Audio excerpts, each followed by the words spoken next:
Okay, in this video, I'm going to talk about when a narcissistic person, some would call them narcissistic, some might just say toxic, or whatever cluster B, behaviors, not somebody diagnosed with a personality disorder. When this type of person, a type of person who will always tell you that you are wrong, okay, and it can be a group of people, your family, from your family, maybe people in your community, and so forth.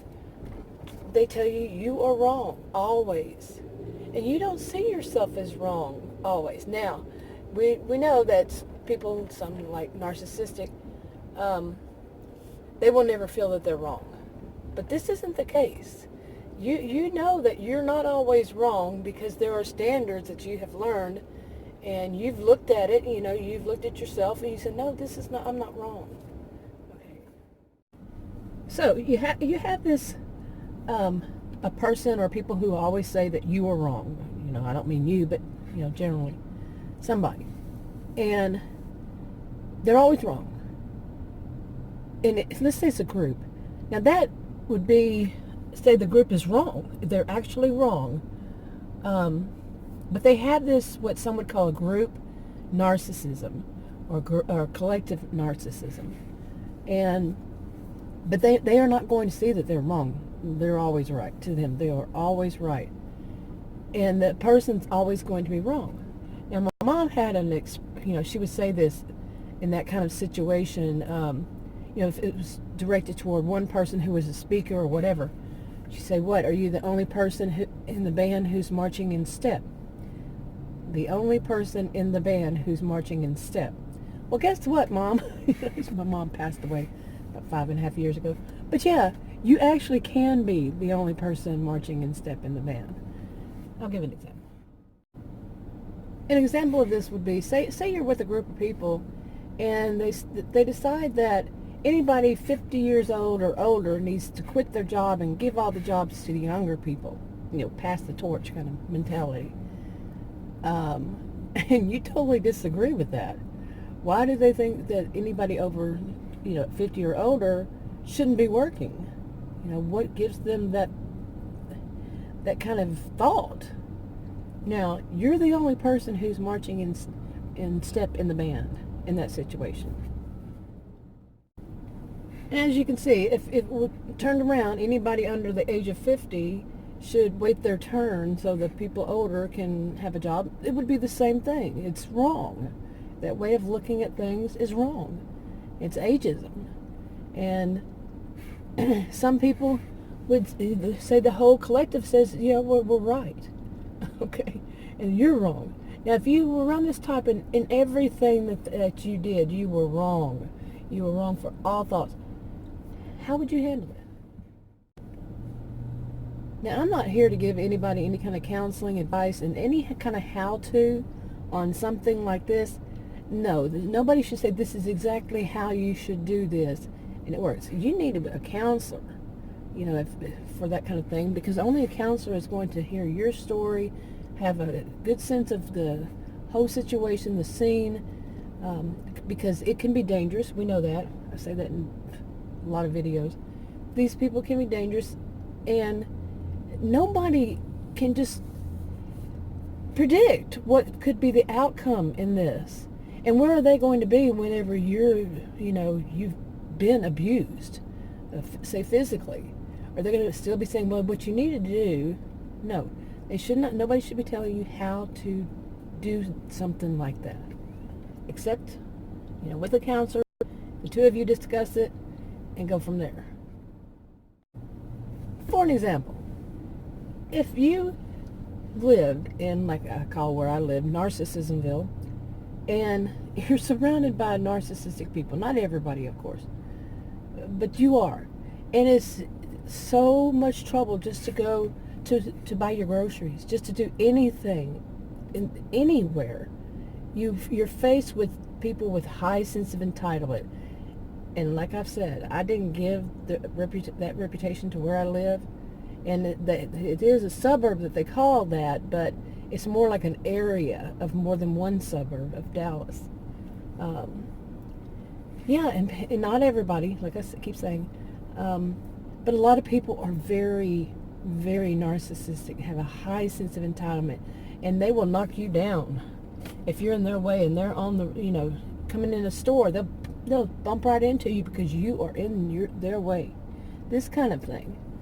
If you live in a place like that, like I do, and no, I'm not considering this, but I've lived here most of the past 20 years. But wouldn't you, and it's gotten worse, by the way, over 20 years, you can't just pack up and leave and go move somewhere else. That would be very difficult for you to do. So you're there, you have to deal with it. How do you deal with it? Like I said, I can't give anybody counseling advice.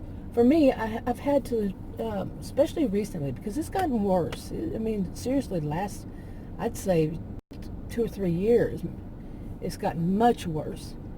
And I've made adjustments. I've done things like, now I don't, I had started this in, I think, January or February of this year. Here it is in August. But I don't, and I did it in January and February, then I just stopped. But I started it again in July. That of doing things like ordering stuff online to be delivered instead of going to these places. From groceries to produce to whatever else, I'll order it online and have it delivered. No. Going into a grocery store even is like, oh my goodness.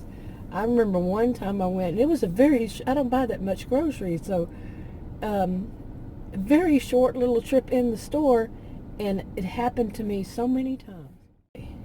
It happened that 11 times I counted 11 times that, say, I'm in a grocery store and somebody needed exactly what was in front of my face. I'm standing there. I just now stopped to get something, to push my arm out to get it in my hand, and somebody needed that right then.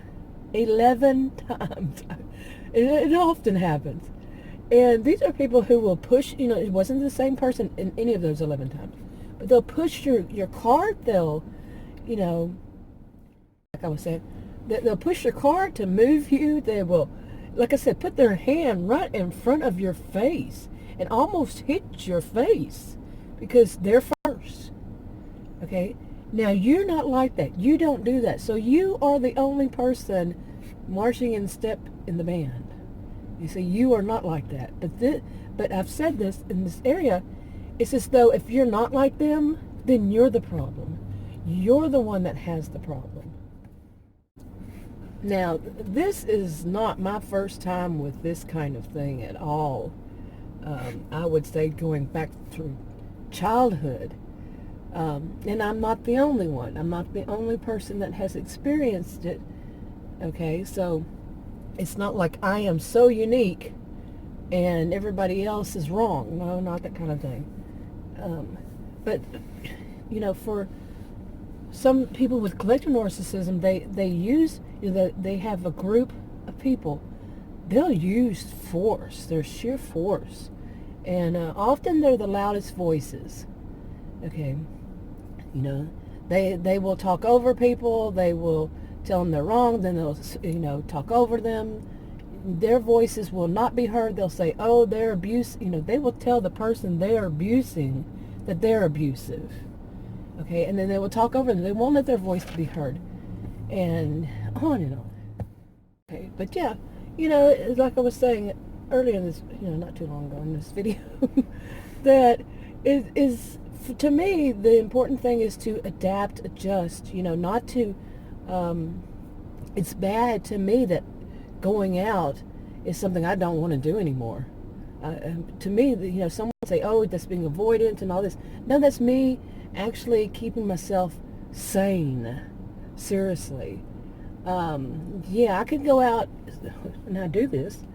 If I want to go out and shop at some place, I'll go out of town. I'll go out of that whole little Narcissismville area and go somewhere. Now, it's not always easy, especially when you're having, it's not always good when you're having temperatures in the hundreds. We're in our, second week, maybe. They're calling, the Weather Channel is calling it the Ring of Fire here in Texas. We're in the Ring of Fire. yeah, it's been really hot. But hey, I'm Texans. That's what we do. But to go and, go somewhere and be out in the sun, even with, I'm in a car, I'm in an SUV, but yeah, the sun's still. So, you see what I'm saying? So I don't do that too often, but when I do, it's the world of difference. And seriously, it's not me avoiding it. It's just, avoiding it and not, fearing it. It's pleasant. I know the difference is going to be there. It is consistently. But anyway, like I was saying, for me, it's making adjustments. Every week, maybe I can't do it every time that I need it. I'm not going to do it. Plus, it's a trip out. You see what I'm saying? And back to this about always being told you're wrong. Check the source. I can't give advice or anything, like I said. But to me, it's check the source. Seriously. If it is somebody who is always finding fault in me, no, I don't listen. I can't say that it doesn't doesn't affect me somehow. Yeah, it will. If somebody's constantly doing that to you, constantly throwing darts at you, that kind of thing. Yeah, it's that can lead to that, crazy making. They're doing crazy making, poking you, and till you look crazy and all that. But check the source. That's what I'm telling myself. Remember, this person has always done it consistently, told me I'm wrong on everything, and I'm not. Plain and simple. If somebody actually thinks they're always right, if it's one-to-one person, in my view, and I could be wrong, but I don't think so, but they constantly think they're right and you're wrong. That's a person with a problem. The one who's saying they're always right and you're always wrong. Okay. Now, I have never met anybody in my whole 56 years that has always been wrong. Okay? Never. Never. So, you get what I'm saying. Anyway, I'm having problems with allergies again. I think it must be these trees, something here. So, I'm going to go ahead and wrap this one up. If you want to subscribe to this channel and you haven't already, click that circle icon that pops up. If you want to watch another video on this channel, you can click on those rectangles that pop up. Like, subscribe, comment, and share on your own social media if you would. I'll talk to you on another video. Bye.